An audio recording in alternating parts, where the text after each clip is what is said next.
안녕하세요. 이번 시간에는 1-1-2 층으로 이루어진 직권에 대해서 공부해 보도록 하겠습니다. 자, 첫 번째, 지구의 내부를 조사하는 방법이 있습니다. 자, 지구의 내부를 조사하는 방법에는 크게 직접적인 방법과 간접적인 방법이 있는데요. 우리가 글자 그대로 한번 이해해 봅시다. 직접적인 방법, 직접 하는 겁니다. 간접적인 방법은 직접 하지 않고 그냥 멀리서 이렇게 본다거나 아니면 어떤 자료를 가지고 분석한다거나 그런 건데요. 자, 직접적인 방법은 먼저 보시면 시추가 있습니다. 시추. 직접 땅을 파고 들어가는 겁니다. 예를 들어서 우리 몸이 궁금한 거 있으면 뭐 합니까? 해부를 하기도 하죠. 시체를 직접 해보는 게 사실은 가장 정확합니다. 가장 확실합니다. 하지만 우리가 직접 해보지 못하는 이유는 예를 들어서 사람의 몸 같은 경우에는 죽은 시체만 해부할 수 있겠죠. 부분에 대해서는 살아있는 몸도 해부를 해볼 수 있겠지만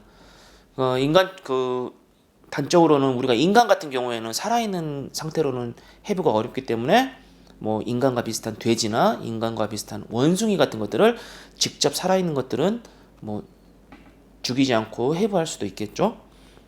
아무튼 땅도 그냥 직접 파고 들어가서 보는 게 가장 정확합니다. 하지만 너무 깊기 때문에 우리가 너무 깊은 곳까지는 파고 들어갈 수 없기 때문에 다른 방법을 쓰는 거긴 하겠지만요. 또 화산 분출물 연구입니다. 이건 뭐냐? 화산이 분출할 때, 폭발할 때 분출되는 물질들을 연구하는 겁니다.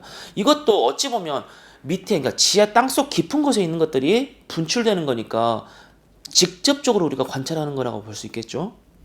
자, 간접적인 방법입니다. 직접 하기 힘드니까 뭐가 있을까요? 지진파 연구 같은 게 있습니다. 지진 발생 시 전달되는 지진 파형을 분석하는 건데요.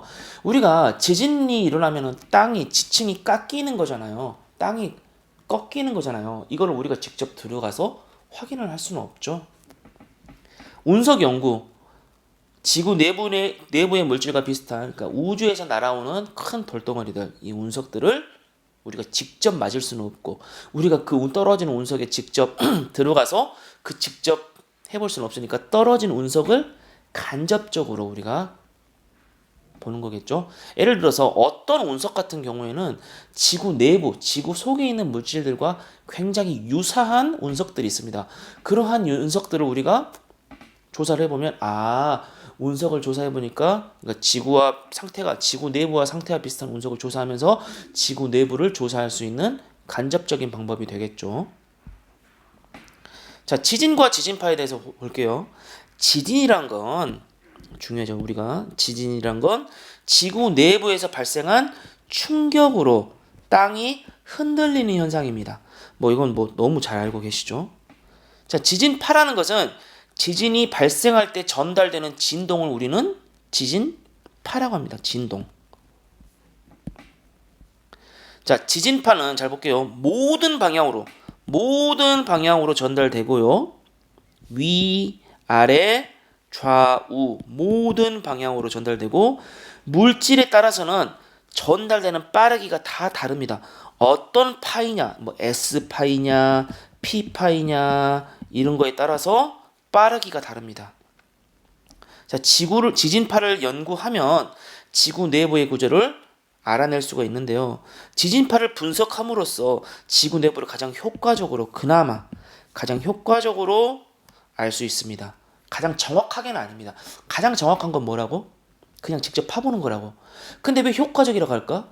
그냥 우리가 파봤자 땅을 깊게 파봤자 1-2km 정도밖에 못 팝니다. 근데 지구 내부는 반지름이 6,400km예요. 우리가 6,000km 팔 수 있을까요? 600m도 파기 어렵겠죠? 그러니까 가장 효과적인 건 지진파가 가장 효과적이라는 것 정도만 알아두면 되겠습니다. 보시면 시추 직접 파는 겁니다.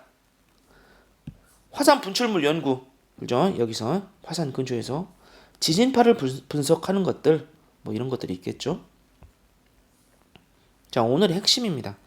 직권의 층상 구조인데요. 정말 중요합니다. 직권은 이 땅은 네 가지의 영역으로 나눕니다. 첫 번째 지각, 두 번째 멘틀, 세 번째 외핵, 네 번째 내핵의 네 개의 층으로 구분됩니다. 네 개의 층으로. 자, 보시면 여기 지구 모형이 있죠? 가장 바깥쪽 부분은 뭐가 되어 있습니까? 지각입니다. 지각. 근데 지각이 이렇게 있는데요.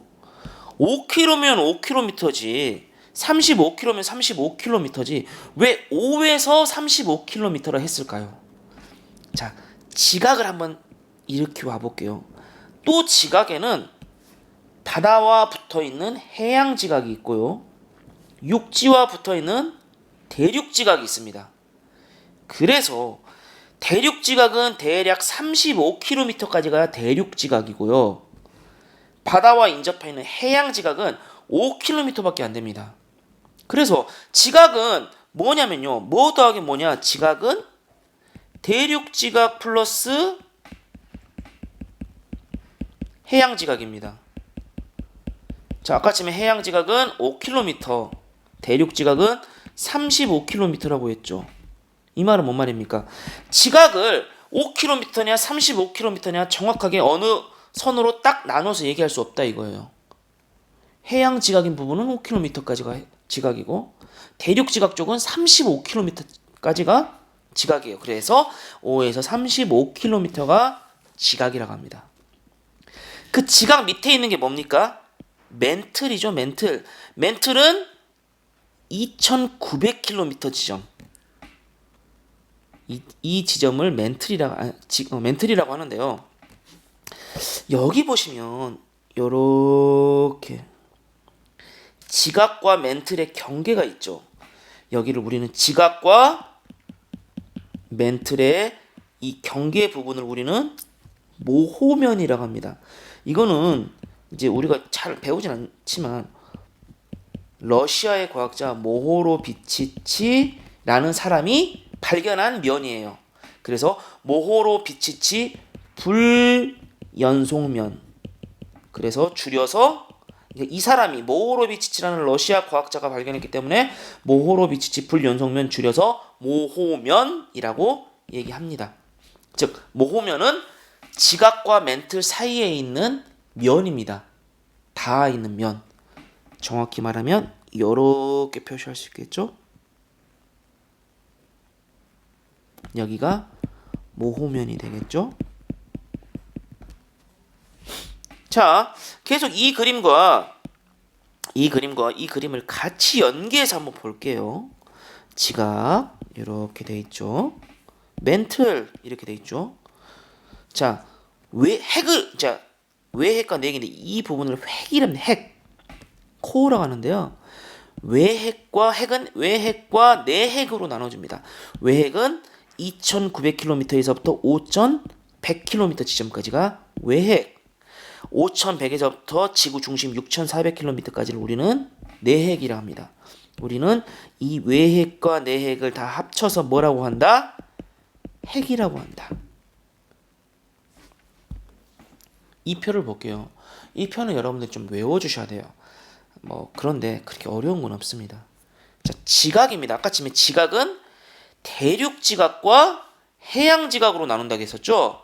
즉 대륙 지각은 지표면 땅에서부터 약 35km 지점, 해양 지각은 지표에서부터 약 5km 지점이었습니다. 둘 다 무슨 상태? 딱딱한 고체 상태로 이루어져 있고요. 둘 다. 특징은 직권의 우선 가장 바깥에 있는 층입니다. 바깥에 있는 층이죠. 바깥에. 즉 그리고 대륙 지각이 해양 지각보다 두껍대요. 대륙 지각이 해양 지각보다 더 두껍죠. 가장 바깥에 있는 층 딱딱한 고체로 되어 있습니다. 멘틀입니다. 지각에서부터 2900km. 지각에서부터 2900km 지점을 우리는 뭐라고 한다? 멘틀이라고 한다. 멘틀인데 멘틀도 딱딱한 뭐로 되어 있다? 고체로 되어 있다. 암석으로. 지구 전체 부피의 약 80%를 차지합니다. 제일 많아요. 제일 많은 게 지구 전체에서 직권에서 가장 많은 면적을 차지하고 있는 것이 멘틀입니다. 지각보다 무거운 물질. 자, 이게 뭐가 중요하냐면 지각보다 무거운 물질로 이루어졌기 때문에 지각 아래로 들어가 있겠죠. 지각보다 가벼운 물질이면 지각 위에 있겠죠. 근데 지각보다 무거운 물질이니까 지각 아래에 있는 겁니다. 지각 아래에. 자, 그 다음에 외핵과 내핵. 우리는 핵인데요. 요즘은 그냥 외핵과 내핵 따로 얘기하더라고. 이걸 둘이 합쳐서 핵코라고 하겠죠. 외핵은 아까 침에 멘틀의 2900에서부터 자, 멘틀의 2900에서부터 5100km까지가 외핵. 내핵은 외핵은 5100km에서부터 지구 중심까지 6400km까지. 즉 외핵과 내핵이 있는데요. 외핵은 2900에서 5100인데요. 정말 중요한 거.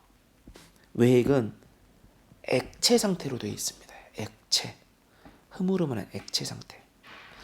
내핵은 외핵은 5100에서부터 지구 중심 6400km까지인데요. 딱딱한 고체로 되어 있습니다. 근데 보세요. 대륙 지각, 지각도, 멘틀도, 그러니까 대륙 지각이 됐든 지각도 고체 상태 딱딱한, 멘틀도 고체 상태, 안에 있는 내핵도 고체 상태인데 누구만 액체 상태입니까?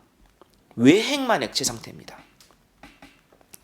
다 고체인데 딱 하나만 액체예요. 이거 어떻게 외워주면 될까요? 되게 쉽습니다. 외핵의 이응, 액체의 이응이라 생각하시면 돼요. 자, 나머지 봅시다. 이응 들어가 있습니까? 없죠. 그러니까 다 고체야. 근데 외핵만 이응이 들어있으니까 액체의 이응이라고 생각하시면 되게 쉽습니다. 핵은 철과 니켈과 같은 무거운 물질로 되어 있습니다. 무거운 물질로. 그러니까 밑에 있겠죠. 무거운 물질이니까 제일 밑에 가라앉아 있겠죠. 외핵은 유일하게 액체 상태입니다. 외핵만 액체 상태.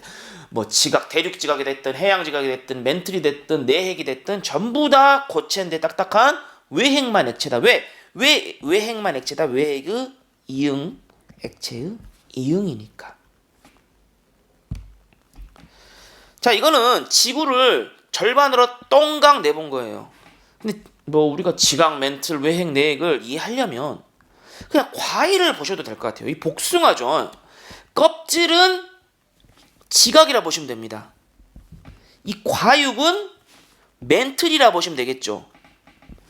제일 중요한 뭡니까? 씨는 우리가 뭐라고 생각하시면 될까요? 핵이라고 생각하시면 됩니다. 핵은 뭐와 뭐로 나눌 수 있죠? 외핵과 내핵으로 나눌 수 있겠죠. 이제 우리가 복숭아나 사과 같은 거 먹을 때 한번 생각해 봅시다. 자, 스스로 점검 보겠습니다. 1번. 직권은 지각, 멘틀, 외핵, 내핵이 어떤 구조를, 내핵이 층상 구조를, 층층이 층상 구조를 이루고 있겠죠.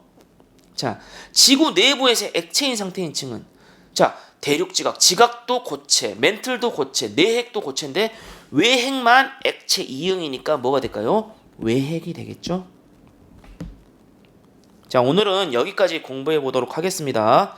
학생 여러분 수고하셨습니다.